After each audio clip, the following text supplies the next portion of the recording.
नमस्कार. श्री अरविंद विचार मंचच्या या वाहिनीवर आपण गेल्या 8-10 दिवसामध्ये सतत काही ना काहीतरी विशेष दिवस घेऊन भेटतो आहोत. एकदा आपल्या या वाहिनी सुरू केली त्याला 1 वर्ष, वाहिनी नव्हे, गीतेवरील निबंध हे जी चिंतन मालिका सुरू केली त्याला 1 वर्ष झालं म्हणून.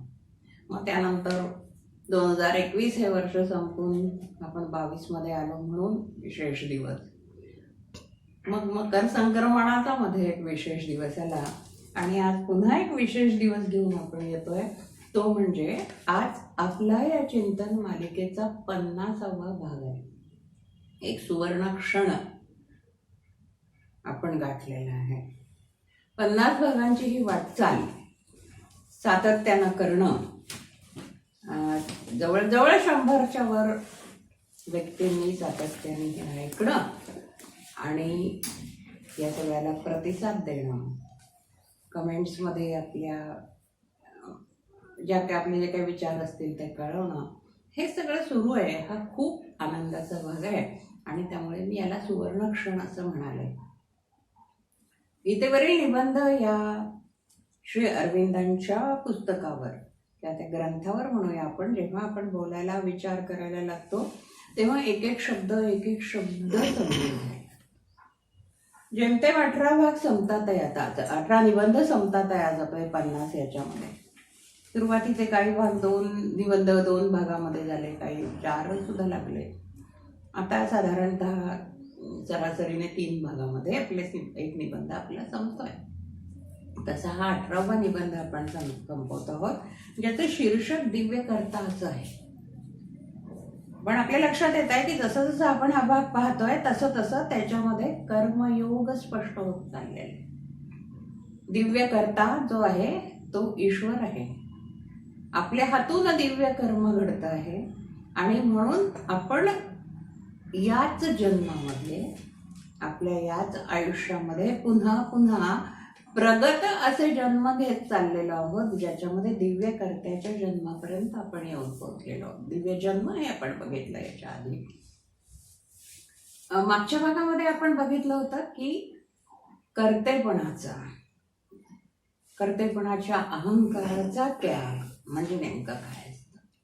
कर्म तर करायचंच आहे, कर्म सोडून चालणारच नाही, की कर्म केल्याशिवाय आपण राहूच शकत नाही. कर्म करत नाही हे म्हणणं सुद्धा एक कर्मच करणं आहे. हे सगळं आपण सविस्तर बघितलेलं आहे. आणि जे 3-4 गोष्टी दिव्य कर्त्यासाठी, कर्तेपण यायसाठी ज्या असायला लागतात आपल्यामध्ये, त्याच्यातल्या महत्वाच्या ज्या गोष्टी होत्या, महत्वाचे जे मुद्दे होते, त्यातला पहिला मुद्दा होता अहंकाराचा त्याग करणं, कर्माच्या कर्तेपणाचा त्याग करणं, त्याच्यामुळे येणाऱ्या अहंकाराचा त्याग करणं. तो मुद्दा आपण बघितला. आता आपण दुसऱ्या मुद्द्याकडे वळतो आहे आणि हा दुसरा मुद्दा आहे निर्वासनत्व, वासनाराहित्य. वासनारहित असणं, आणखी सोप्या शब्दात म्हणजे आपल्या ज्या वासना आहेत त्यांच्याशिवाय आपण असणं. आता हे पण एक अवघड बाब आहे. आपल्या मनातल्या इच्छा, वासना, अपेक्षा ह्या ज्या सगळ्या गोष्टी असतात, आपण जगतोच मुळी या सगळ्या गोष्टींवर, त्याच्याशिवाय राहायचंय. किती म्हणजे ही गोष्ट आहे पण त्याच्याशिवाय राहायचंय, ही किती अवघड गोष्ट असते. हे आपल्याला असं इतक्याच म्हणजे पटकन शब्दामध्ये सांगता यायचं नाही. मुळात ही संकल्पनाच लक्षात नाही. एखादी गोष्ट असणं आणि त्याच्याशिवाय राहणं. जसं राजा जनकाला विदेही म्हणत असत. देह असून विदेही, म्हणजे तो देह आहे पण तरी सुद्धा तो देह नाही याचा तो आवडतोय. म्हणजेच हा देह म्हणजे मी नाही या भावनेतनं तो आवडतोय, असा त्याचा अर्थ घ्यायला हवा, नाही का?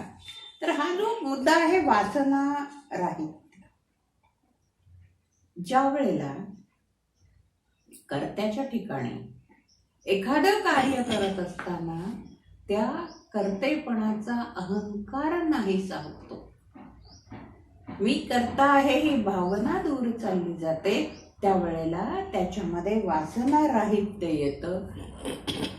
अहंकार नसतो म्हणजेच वासना नसते आणि तो वासना रहित होतो, असं श्री अरविंदांनी गीतेच्या या भागामध्ये स्पष्ट केलेलं आहे. गीतेच्या कर्मयोगामध्ये हा भाग स्पष्ट केलेला आहे. वासना रहित असणं. तर वासना नाहीशी कशी करायची? वासना तर आहेतच मनामध्ये, अनेक गोष्टींच्या वासना आहे. जन्माला येतानाच अनेक गोष्टी इच्छा आकांक्षा घेऊन येतो मनुष्य, वासना घेऊन येतो. पण त्या नाहीशा करायच्या. नाहीशा करायच्या म्हणजे दाबून नाही टाकायच्या, मुळातच नष्ट करायच्या. या वासना माझ्या नाहीत आणि त्यासाठी होणारं कर्म सुद्धा माझं नाही, या भावनेतनं ते व्हायला. वासना नाहीशा करणं या कशा शक्य आहे? कशा पद्धतीने करायला पाहिजे? एकतर वासनेवर जीवन आहे, आयुष्य आहे पूर्णच्या पूर्ण, आणि असं असताना त्या दाबायच्या नाही आहे, दाबून टाकायच्या नाही आहे. कारण की त्या दाबल्या की आणखी उफाळून येणार आहे. केला जरी पोत वळ्याची खाली ज्वाला तरी ती वरती उफाळे. जितकं आपण खाली दाबू तितकं ते जास्त उफाळून येतं. विज्ञानाचा सुद्धा हा नियम आपल्याला सगळ्यांना माहीत आहे. त्यामुळे त्या वासना दाबायच्या नाही आहेत, त्यांच्याकडे दुर्लक्षही करायचं नाही आहे. मग काय करायचंय? त्या वासना नष्ट उत्पन्नच होणार नाही, म्हणजे नष्ट करण्याचा फारसा प्रश्न येणार नाही, अशी वर्तणूक असणं म्हणजे वासना राहित्य असणं. 2-3 उपाय त्या वासनेच्या निर्मूलनासाठी किंवा ती वासना नष्ट व्हावी, ती वासना निर्माण होऊ नये, आपल्यामध्ये वासना राहित्य यावं, याच्यासाठी या निबंधामध्ये स्पष्ट केले गेले. ते 3 मुद्दे असे आहेत. त्या वासनेला कशाचाही आधार नको, तिला पोषण मिळायला नको, म्हणजे उपासमार होऊन ती नष्ट. कसं आहे हे पण उदाहरण समजून घेऊ की एखाद्या ठिकाणी आग लागलेली असेल. अग्निशमन दलाच्या लोकांसाठी हे शिकवलं जातं तेव्हा त्यांच्या त्या प्रशिक्षणामध्ये, की समजा एखाद्या ठिकाणी आग लागली असेल तर ते विझवण्यासाठी जे प्रयत्न केले जातात, ते विझवण्यासाठी वेगळे वेगळे प्रयत्न केले, त्याला एक एक वेगवेगळे मेथड म्हणतात. स्टार्वेशन मेथड, उपासमार करणे. म्हणजे ती आग इथून इथपर्यंत सुरू कुठून तरी लागलेली आणि एका टोकापासून दुसऱ्या टोकापर्यंत एखाद्या लाकडी खांबाला किंवा कशाला तरी लागून ती पुढे पुढे सरकती आहे. तर ज्या ठिकाणी ती आग पोचलेली नाहीये तिथून तो भाग तोडून टाकायचा, म्हणजे ती पुढे पसरू शकत नाही, त्या आगीला भक्ष्य मिळत नाही आणि ती पुढे जाऊ शकत नाही आणि ती तिथल्या तिथे विझून जाते, ती आपोआप नष्ट होऊन जाते. आग विझवण्यासाठी अनेक गोष्टी आहेत. त्याच्यावर पाणी टाकणे, जर ती पेट्रोलची तेलाची असेल तर त्याच्यावर वाळू टाकणे, जाड कुठल्या तरी अशा गोष्टी, घुमडं पोतं असं टाकणं की ज्याच्यामुळे तिला प्राणवायू मिळणार, म्हणजे त्या आगीचं पोषण होणार. प्राणवायू मिळाला नाही तर आग दिसते. अगदी आपण 5व्या वर्गापासून शिकत आलेला विज्ञानाचा प्रयोग आहे की एक मेणबत्ती पेटवा, त्याच्यावर ग्लास टाका, थोड्या वेळाने आपोआप ती मेणबत्ती विझून जाईल, म्हणजे तो प्राणवायू त्याला मिळत नाही, त्याचं पोषण होत नाही. तर हा दुसरा प्रकार आहे आग विझवण्याचा, पोषण न मिळणं. आणि तिसरा प्रकार त्याचा आहे की त्याला आधार न मिळणं, ज्याच्या आधाराने ती अग्नी तो प्रज्वलित होतो आहे, तो आधार नसणं. म्हणजे एखादी शेकोटी पेटवलेली असेल तर ती शेकोटी तोपर्यंतच पेटलेली राहते जोपर्यंत आपण तिच्यामध्ये छोटे छोटे काटके टाकत असतो. अग्निकुंड असेल, जोपर्यंत समिधा त्या अग्निकुंडात टाकली जाते आहे तोपर्यंतच तो अग्नी प्रज्वलित राहतो, अन्यथा तो अग्नी नष्ट होतो.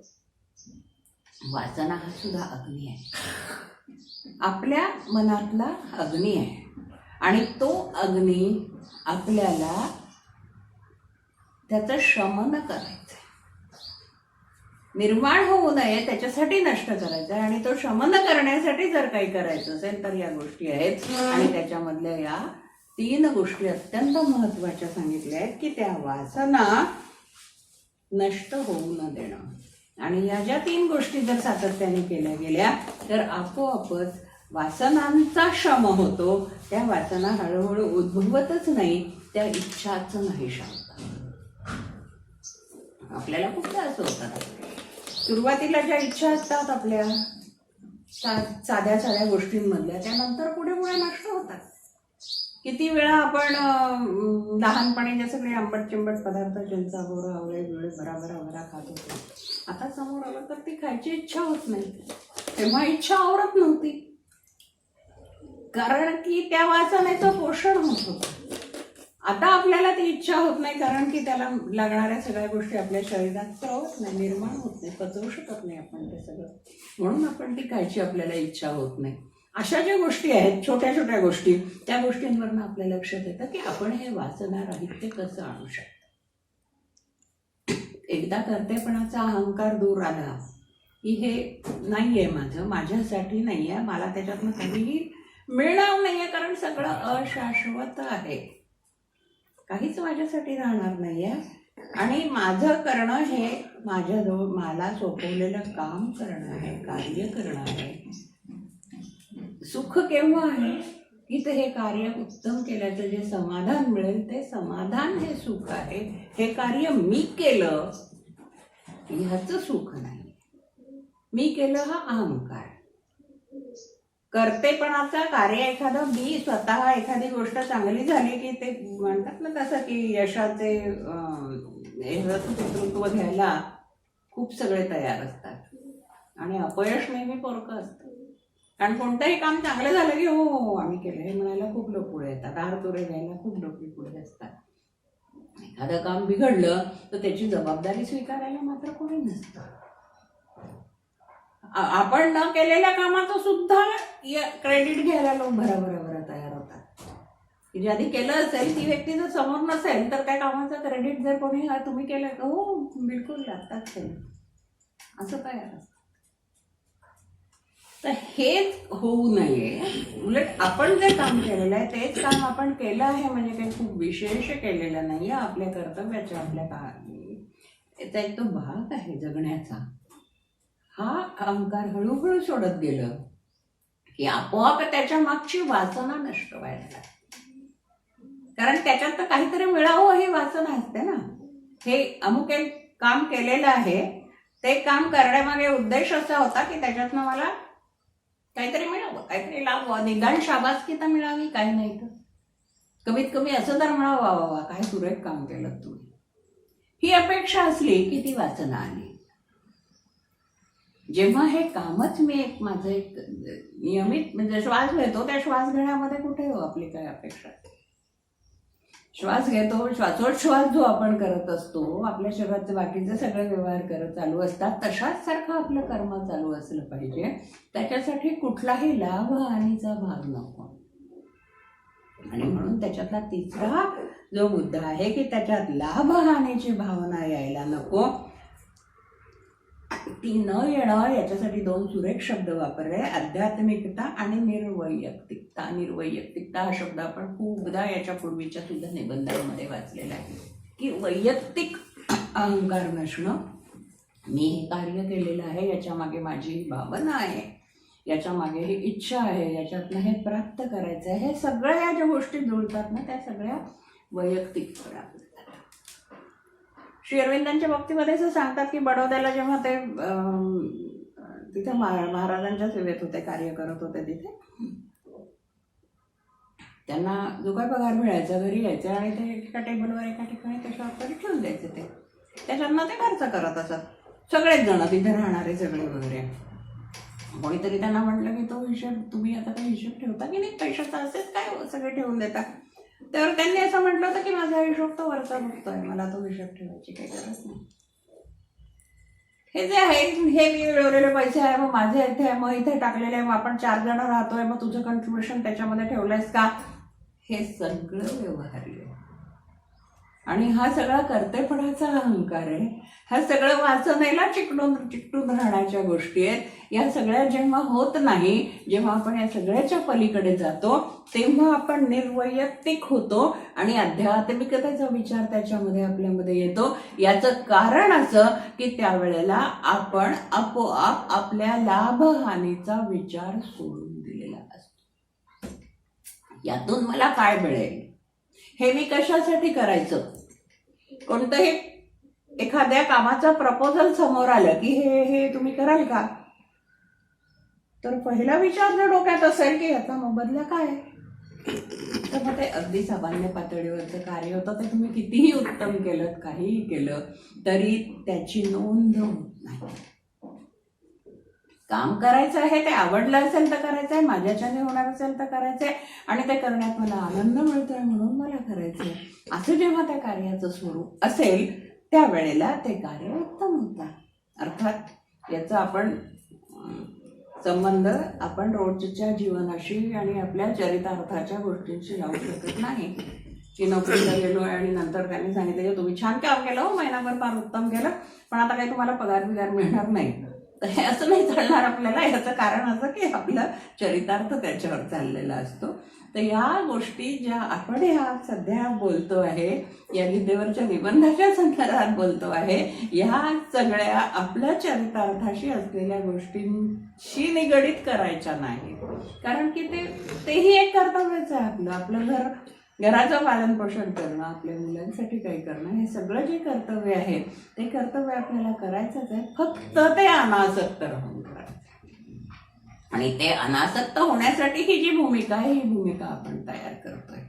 आणि या अनासक्तीसाठी लाभ हानीचा विचार यायला नको. कारण की जर आपण एखादं काम करत असू तर त्या कार्याचं नियोजित फळ जे काय ते आपल्याला मिळणारच आहे. अगदी वारंवार भराभर केव्हाही कोणाही समोर बोललं जाणार वाक्य म्हणजे कर्मण्येवाधिकारस्ते मा फलेषु कदाचन. म्हणायला सोपं आहे वाक्य, पाठ होऊन गेल्या सगळ्यांच्या लहानपणापासून सगळ्यांना कितीदा तरी कानावर पडल्यामुळे. पण नेमकं काय, नेमकं हे की हे मला करायचं आहे, त्याच्यातनं काय मिळणार आहे, जे काय मिळणार असेल ते मिळणार आहे. त्याच्यासाठी तक करायची गरज नाही, त्याच्यासाठी त्यात आसक्त असण्याची गरज नाही, किंवा त्या मिळणाऱ्या गोष्टीवर लक्ष ठेवण्याची गरज नाही. मग अमुक पद्धतीने अमुक गोष्टीचा मोबदला मिळतो आहे, मग तो जास्त मिळत आहे म्हणून आपण ते चांगलं करू, आणि मोबदला कमी मिळतोय म्हणून ते आपण वाईट करू असं नाही होत. आपल्याला आपल्याकडनं जे काम करायचंय, जे कर्म करायचंय, जे कर्तव्य करायचंय, जे काय करायचंय ते आपण 100% करायचं. हिशोब तो खातोय वर बसलेला. येतो आपण सगळे शेवटी काय एकत्रच आहोत ना, एका कुठल्या तरी रियालिटी शो मधले. And big boss is watching. मग म्हणून तरी बिग बॉस आपला आणि जे ठेवतोय, जेव्हा त्याला लक्षात येतं की आपण फारच चुकतोय बाबा, काढूनही टाकतोय त्याच्या घरातनं, हे सगळं होत आहे. सहज होत चाललेली गोष्ट आहे. आणि ही सहज होत चाललेली गोष्ट जितकी सहजपणे आपल्या अंगवळणी पडेल तितकं आपल्यामध्ये हे सगळं वासनाराहित्य किंवा आध्यात्मिकता, निर्वैयक्तिकता, हे जे खूप मोठे मोठे वाटणारे शब्द आहेत ते आपल्यासाठी सोपे होऊन जातील. त्याच्या व्याख्या करायची गरज पडणार नाही. जे नेहमीच्या गोष्टी असतात, आपण करत असतो, बोलत असतो, चालत असतो, वागत असतो, कर्तव्य करत असतो, आपल्या आसपास ज्या घडणाऱ्या गोष्टी आहेत त्यावर आपण प्रतिक्रिया देत असतो, त्या सगळ्यांच्या व्याख्या नसतात. प्रत्येक गोष्टीची व्याख्या नाही करताय. हे आपण का व्याख्या करतोय या सगळ्या, की हे आपल्यापासून जरा दूर गेलेलं आहे, ते आपल्याला समजायला हवंय आणि आपल्या आयुष्यामध्ये ते कधीतरी येऊन आपल्यापर्यंत पोचायला हवंय. म्हणून ह्या गोष्टी या सगळ्याच्या पलीकडे काय होतं, आपण आपल्या स्वतःसाठी व्यक्ती हा शब्द वापरतो, म्हणजे मनुष्यासाठी. निर्व्यक्तिकता म्हणजे व्यक्तीच्या पलीकडे जाणं, व्यक्तीच्या पलीकडे जाणं. व्यक्ती म्हणजे काय, व्यक्ती म्हटलं की आपल्या डोळ्यासमोर एक शरीर उभं राहतं, मानवी शरीर उभं राहतं. त्या नुसतंच शरीर नाही तर आपल्याला माहिती आहे की त्याला मन आहे, हृदय आहे, इच्छा आहे, भावना आहे, आसक्ती आहे, विकार आहे, वासना आहे, या सगळ्यांचा समुच्चय म्हणजे व्यक्ती आहे. मुळात त्रिगुणामुळे झालेला हा निर्माण झालेला आहे. 5 तत्व का पुतला मानव सुरत न्यारी निंदी, कोई उजला कोई काला बहुरंगी संसारी. 5 तत्वामध्ये 3 गुणांचा समावेश होऊन हा एक उभा आहे पुतळा. खूप साऱ्या गोष्टींचा तो समुच्चय आहे. आणि ह्या सगळ्याशी संबंधित संबंधित बाबींच्या पलीकडे जाणं, त्याच्या पल्ल्याआड जाणं, या सगळ्या गोष्टी बाजूला ठेवून जो मी आहे किंवा त्या व्यक्तीत जो चैतन्याचा अंश आहे, त्या व्यक्तीमध्ये जो ईश्वरी अंश आहे, तो समजणं म्हणजे निर्वैयक्तिक होणं. निर्वैयक्तिक होणं. वैयक्तिक हे स्वतःसाठी आणि व्यक्तिक हे व्यक्तीसाठी, सामान्यांसाठी असं म्हणत. आणि मग त्या अशा निर्वैयक्तिक झालेल्या किंवा निर्व्यक्तिक झालेल्या आत्म्याला मुक्त मानव म्हणायचं. म्हणजे हा सगळा समुच्चय पाहिला जो आपण, जी चौकट पाहिली, त्या चौकटीच्या पल्ल्याआड गेलेल्या, त्या चौकटीत असूनही बरं का, त्याच्यातून बाहेर निघायचं ते, त्या चौकटीत असूनही त्या चौकटीच्या पल्ल्याआड गेलेला जो असतो तो मुक्त मानव असतो. त्याला त्याच्या वैयक्तिक अशा अपेक्षा नसतात, स्वतःसाठी काहीही प्राप्त करण्याची इच्छा नसते, कुठली वस्तू हस्तगत करण्यासाठी तो धडपड करत नाही. जे आपलं नाही आहे, जी गोष्ट आपली नाही, ती कितीही सुंदर असो, कितीही आकर्षक असो, कितीही उत्तम असो, कितीही सुखदायी असो, ती घेणं किंवा ती मिळवणं, त्याच्यासाठी धडपडणं हे जो चुकीचं समजतो. आपलं आहे ते कसंही असलं तरी त्याचा जो स्वीकार करतो, ते माझं आहे. मी चांगलं, कदाचित ते वाईट असेल सध्या, मी चांगलं करायचा प्रयत्न करेन, पण ते माझं आहे हे स्वीकारण्याची ज्याच्यामध्ये वृत्ती असते, घृणा, मत्सर वगैरे हे सगळं त्याच्यासाठी संपलेलं असतं. आणि आयुष्यातनं जे काय गेलं त्याच्यासाठी जो खंत करत बसत नाही, तो निर्वैयक्तिक म्हणजेच तो मुक्त मानव असतो. आणि ही जी भावना आहे ही बाह्य कर्मांमध्ये, बाह्य गोष्टींमध्ये ही भावना धरली जात नाही, भावना येतच नाही, म्हणून त्याला मुक्त मानव असं म्हटलेलं आहे श्री अरविंदांनी. आपण त्यांचं इथे खूप छान दोन तीन ओळीमध्येच त्यांनी त्याचा उल्लेख केलेला आहे. आपण बघूया 204 पानावर दुसरा परिच्छेद आहे हा. मुक्त मानवात कर्तृत्वाचा अहंकार नसतो, वासना नसते, म्हणून त्याचेकडून होणारे कार्य पूर्णता संपन्न निर्दोष व्हावयाचे नाही, यशस्वी व्हावयाचे नाही. त्याच्या कार्यात साध्यानुकूल साधनांचा वापर होणार नाही, साध्य साधनांची योग्य जुळणी होणार नाही असं मात्र नाही. एक सर्वात महत्वाची गोष्ट अशी आहे की जे कार्य करायचंय ते जीव ओतून मन लावून जर केलं नाही तरी ह्या सगळे गोंधळ त्याच्यामध्ये निर्माण होतात.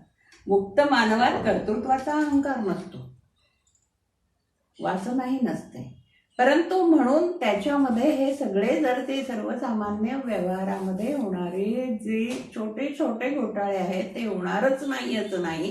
साध्य आणि साधन याच्यामध्ये गडबड होऊ शकते, त्याच्यामध्ये गोंधळ होऊ शकते, असं ते पुढे म्हणतात. उलट निर्दोष कारभार करणे हे योगस्थ राहून शांतपणे कर्म करणाऱ्या मुक्तात्म्यालाच अधिक सोपे जाते. निर्दोष कार्य करायचं असेल तर योगस्थ राहून शांतपणे काम करणं होईल. इतर लोक आंधळ्या अशा निराशांनी व्यग्र होऊन काम करतात. त्यांची अडखळत विचार करणाऱ्या बुद्धीची मते त्यांच्या कामात लंगडे डोळेपणा आणतात. त्यांच्या मानवी इच्छेच्या धांदरटपणामुळे व उत्कंठित हेलकाव्यांमुळे त्यांच्या कामाला निश्चित दिशा राहत नाही. या सगळ्या गोष्टी घडतात याचं कारण असं की त्याच्यामध्ये आपण जे पल्ल्याआड जायचंय म्हणतो ते पल्ल्याआड गेलेलं नसतं.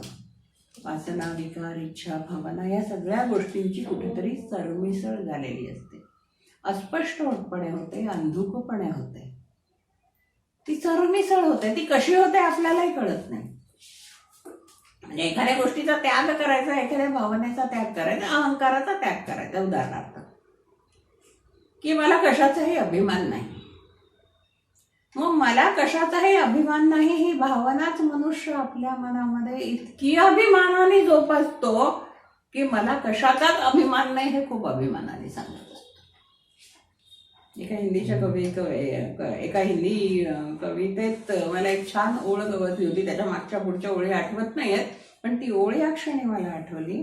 कवी म्हणतात, तुम निरभिमान होने का मत अभिमान धरो. तुम निरभिमान होने का मत अभिमान धरो.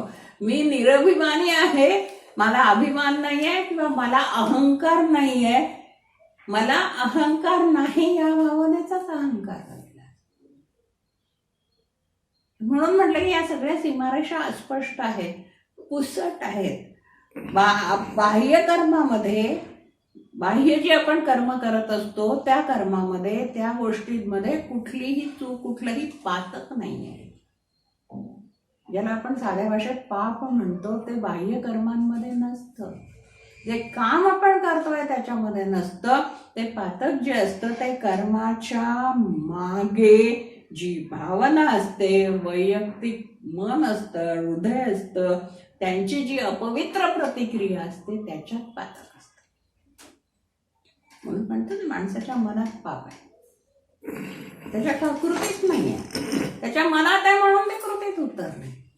जे कृती जी आहे ती पाप कर्माची त्यांनी होत नाही. की त्यांनी ते केलं म्हणजे एखाद्या माणसाने हिंसक गोष्ट केली नाही म्हणून तो पूर्णपणे अहिंसक ठरत नाही. कारण तो फक्त काही नाही केली नाहीये, करून नाही दाखवली ती हिंसक कृती, पण त्याच्या मनामध्ये ती हिंसा पक्की नसली. अशा वेळी तो हिंसकच आहे, जरी त्यांनी प्रत्यक्षात कृती केलेली नसली तरी. त्यामुळे कृती प्रत्यक्ष बाह्य आचरणामध्ये पातक नाहीये. श्री अरविंद म्हणतात आहे, गीतेमध्ये असं म्हटलेलं आहे, पातक आहे ते मनात आहे. मनशुद्ध तुझं तुला रे गड्या भीती कशी. मन शुद्ध असेल तर कृतीत पातक येण्याची शक्यताच नाही. आणि कृतीत पातक नसतं, ते त्याच्या मनामध्ये असतं, इच्छांमध्ये असतं. आपलं जे वैयक्तिक व्यक्तिमत्व आहे, व्यक्तीचं जे, एखाद्या व्यक्तीचं जे व्यक्तिमत्व असतं ते मर्यादित गुणांचं असतं. मानवी व्यक्तिमत्व मर्यादित आहे, मर्यादित गुणांचं असतं. अमर्यादित गुणांचं व्यक्तिमत्व म्हणजे मर्यादा पुरुषोत्तमाचं व्यक्तिमत्व. किती विरोधाभास आहे पहा. मर्यादित गुणांचं व्यक्तिमत्व हे सर्वसामान्य व्यक्तीचं, आणि अमर्यादित गुणांचं व्यक्तिमत्व हे मर्यादा पुरुषोत्तमाचं आहे. पुरुषोत्तमाचं अमर्याद गुणांनी युक्त असलेलं व्यक्तिमत्व, आणि आपण आपलं हे मर्यादित व्यक्तिमत्व त्या अमर्याद व्यक्तिमत्वात विलीन करणं म्हणजे आध्यात्मिक. आध्यात्मिक व्हायचं असेल तर त्याच्यासाठी ती एक क्रिया आहे. आध्यात्मिकता म्हणजे काय तर आपण व्यक्ती म्हणून न राहता आपली जे मर्यादित व्यक्तिमत्व आहे, आपल्या ज्या मर्यादित क्षमता आहे, आपल्या ज्या मर्यादित आशा आकांक्षा आहेत, त्या सगळ्या त्या अमर्याद पुरुषोत्तमाच्या व्यक्तिमत्वामध्ये पूर्णपणे विलीन करून टाकणं म्हणजे आध्यात्मिक होणं, निर्व्यक्तिक होणं, निर्वैयक्तिक होणं. त्यालाच गीतेमध्ये कर्मयोगी म्हटलं आहे. श्री अरविंदांनी इथं 205 पानावर अशाच 3-4 ओळींमध्ये कर्मयोगाची व्याख्या सारखी लिहिलेली आहे. कर्मयोगी स्वतःच्या यशाकरता काम करीत नाही. ईश्वरी इच्छा, ईश्वरी विवेक यशस्वी करण्यासाठीच केवळ तो धडपडत असतो. दर्शनी अपयशातूनही साधतो. आपण थोडंसं माझं एक ओळ इकडे तिकडे झाली. कर्मयोगी स्वतःच्या यशाकरता काम करीत नाही. ईश्वरी इच्छा, ईश्वरी विवेक यशस्वी करण्याकरताच केवळ तो धडपडत असतो. ईश्वरी इच्छा आणि विवेक आपले उद्दिष्ट दर्शनी यशातून जसे साधतो तसे तो ते दर्शनी अपयशातूनही साधतो. कित्येक वेळा दर्शनी अपयश हे दर्शनी यशापेक्षा ईश्वराच्या उद्दिष्टाच्या सिद्धीला अधिक जोरदार सहाय्य करते. दर्शनी यश आणि अपयश आणि ईश्वरी यश ईश्वरी इच्छा, या दोन गोष्टी अगदी वेगळ्या तऱ्हेने मांडलेल्या आहेत. आणि म्हणून ते 206 पृष्ठावर शेवटचा पॅरेग्राफ आहे.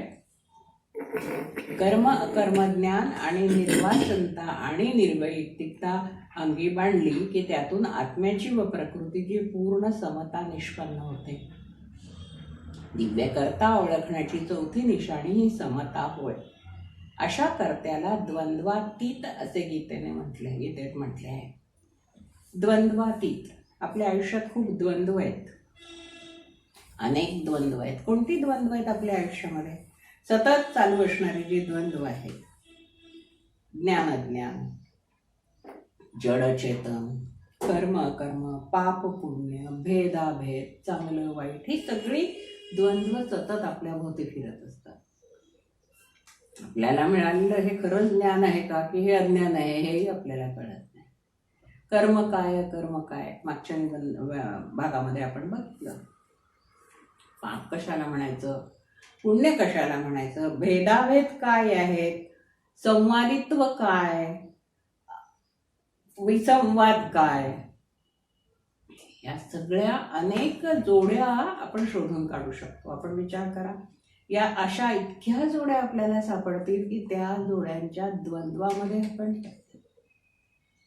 त्या द्वंद्वात अडकलो आहोत. म्हणजे आपण हे करायचंय की ते करायचंय, किंवा आपल्याला मिळालं हे आहे की ते आहे, या दोनपैकी नेमकं काय आहे हे समजण्याची क्षमता कुठेतरी आपली कमी पडते आणि कुठल्या तरी एका बाजूला आपण झुकायला लागतो.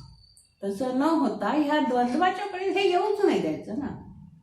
हे नकोच, हे किंवा हे, अशी द्विधा स्थिती नकोच.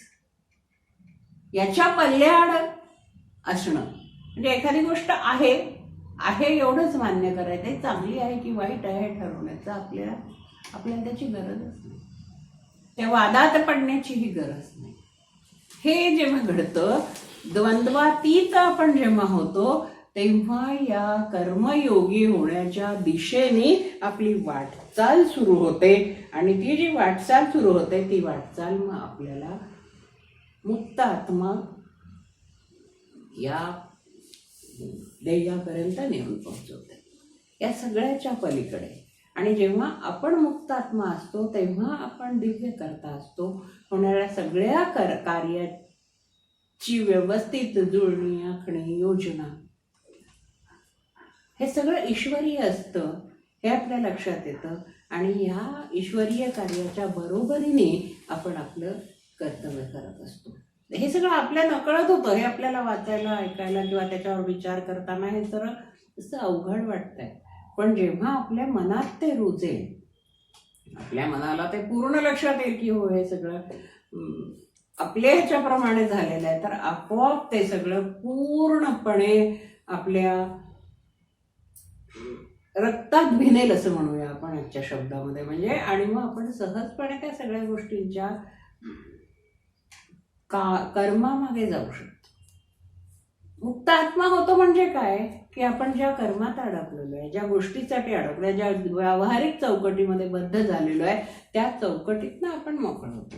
अर्जुनाचं उदाहरण देऊन इथे श्री अरविंद म्हणतात आहे, 207 पानावर शेवटले शब्द आहेत. अर्जुन मुक्त आत्मा या नात्याने क्षत्रिय अर्जुनाहून अगदी वेगळा असणार. क्षत्रियाला इष्ट असणाऱ्या कोणत्याही वर्तन प्रकारांची काळजी करण्याचे मुक्त अर्जुनाला कारण नसते. आपले कर्तव्य कर्म काय एवढेच मुक्त आत्म्याने पाहायचे असते. एक छोट्याशा या उदाहरणावरून आपल्या लक्षात, म्हणजे आपल्याला ही संकल्पना मुक्त आत्मा समजायला सोपी जाईल की अर्जुन हा क्षत्रिय आहे, अर्जुन हा राजकुमार आहे, अर्जुन हा त्या पांडवांचा प्रतिनिधी आहे, म्हणजे मुख्य तिथे प्रमुख आहे त्यांच्यामध्ये युद्ध करणाऱ्यांमध्ये. त्याच्यामुळे युद्ध करणं, त्या युद्धात जय पराजय मिळवणं, त्या युद्धात विजय मिळवणं आणि हे सगळं कर्तव्य जे आहे त्याचं त्या कर्तव्यामध्ये ठरलेलं आहे. मुक्त आत्मा म्हणून जेव्हा अर्जुन विचार करेल तेव्हा क्षत्रियोचित कर्तव्य त्याला बद्ध असणार. त्याच ठिकाणी आपण येऊन पोहोचतो की आत्मा हा मुळात या सगळ्यांनी बांधलेलाच नाहीये. हे जे वर्णभेद केलेले आहेत, क्षत्रिय असणं किंवा नसणं, ही मानवनिर्मित गोष्टी आहेत या सगळ्या. आणि ईश्वरी चेतना ही काही मानवनिर्मित नाही आहे. त्याच्यामुळे त्या ईश्वरी चेतनेवर मानवनिर्मित गोष्टींचं बंधन असण्याची कुठलीच आणि कशाच प्रकारची शक्यता नाही. म्हणजे अत्यंत महत्वाची गोष्ट कोणती असेल तर आपल्यातली ईश्वरी चेतना जी आहे त्या ईश्वरी चेतनेला आपण त्याच्या शरण जायचं, त्याच्यात विलीन व्हायचं. मुळात आपण मागच्या 1-2 भागांमध्ये पाहिलं होतं की ह्या चेतनेमध्ये आणि आपल्यामध्ये खूप जाड पडदा पडलेला आहे. हा पडदा दूर सारून ते जे त्या चेतनेवरचं आवरण आहे ते दूर सारून आपण त्याच्यामध्ये त्या चेतनामध्ये विलीन झालो की आपण आपोआप मुक्तात्मा होऊन जातो, मुक्त होऊन जातो. आणि मग हा जो मुक्त आत्मा असतो आपल्यातला, मुक्त झालेला म्हणजे पुन्हा जन्मलेला हा आत्मा, हा आपल्यासाठी दिव्य करता असतो. कारण ते आपण नसतो, तो असतो. आणि हे जे एकत्व झालेलं आहे, समत्व झालेलं आहे, हे समत्व म्हणजेच एका दिव्य कर्त्याचा जन्म असतो. आपण आज इथे थांबूया आणि पुढच्या भागात पुढच्या निबंधाकडे वळूया. धन्यवाद.